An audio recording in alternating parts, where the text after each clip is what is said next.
Today we're talking about something pretty much everyone has felt at some point, that nagging stomachache. That burning feeling. But what if it's your body trying to tell you something more? We're going to break down what's happening in there, from a really common issue all the way to something much more serious. We've all been there, right? Maybe you ate a little too much or you're just stressed out and bam, your stomach lets you know it is not happy.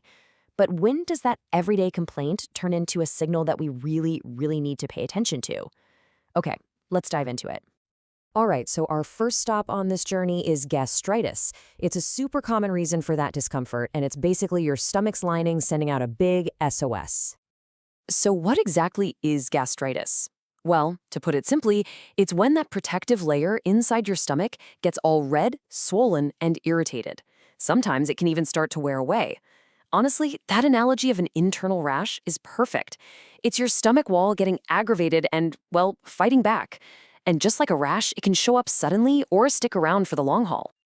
You see, gastritis kind of comes in two main flavors. First, you've got acute gastritis. That's the one you might feel after a really big meal or a night out. It hits you fast and hard, it's intense, but the good news is, it's usually gone in a few days. Then, there's chronic gastritis, and that's a whole different beast. It's more of a slow burn.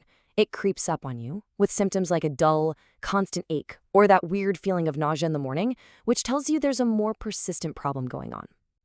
So, if your stomach is all inflamed and irritated, what's the first thing you should do? Well, you gotta give it a break, right? And that is exactly where the bland diet comes into play.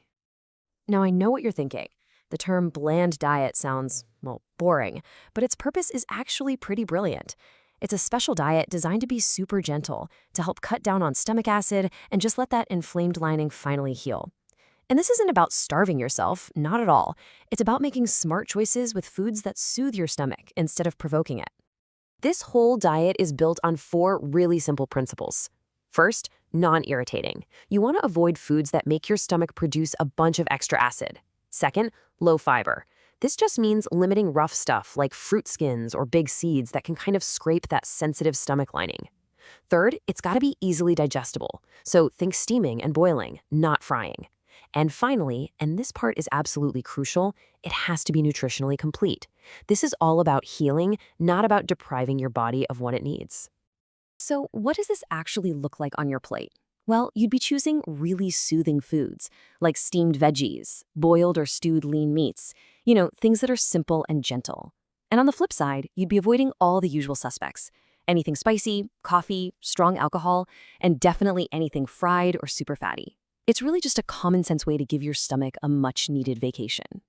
Okay, so managing gastritis is one thing, but what happens if that discomfort just doesn't go away, even when you're doing everything right? This is where we have to pause and shift our focus, because symptoms that just stick around, that's a signal that we need to look a whole lot deeper.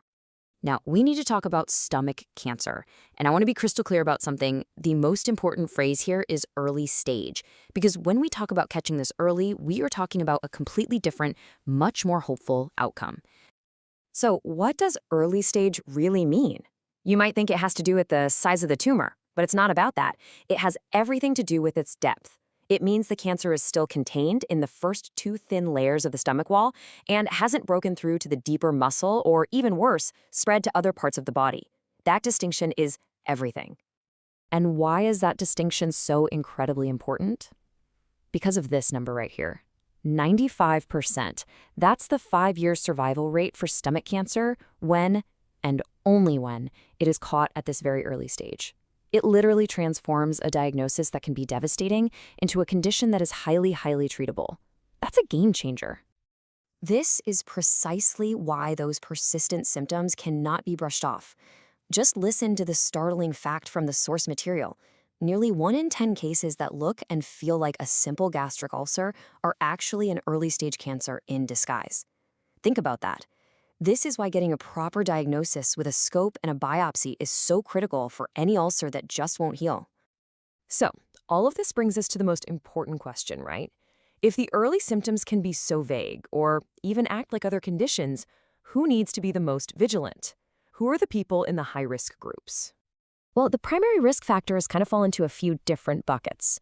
You've got demographics like being a man over 40, especially with a family history of cancer.